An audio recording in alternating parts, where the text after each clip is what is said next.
रुपाली चाकणकर यांना SITचं समन्स येणारच होतं, कारण अशोक खरातच्या शिवनिका ट्रस्टवर त्या अनेक वर्ष ट्रस्टी म्हणून काम करत आहेत.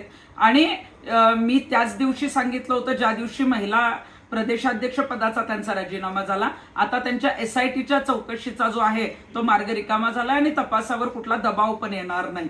ज्या पद्धतीनं मागील वर्षी 2025ला दैनिक खबरदारचे संपादक जे आहेत त्यांच्यावर सुद्धा महिला आयोगाच्या अध्यक्षा म्हणून बातमी जी आहे जी छापली होती त्यासाठी दबाव आणणं, त्यांच्यावर सुमोटो ऍक्शन घ्यावी म्हणून पोलिसांना पत्र देणं, या संदर्भातले सगळे पुरावे जे आहेत ते खेमनार यांनी त्यांचा जबाब आणि पुरावे चाकणकरांच्या विरोधात SITकडे दिलेले आहेत.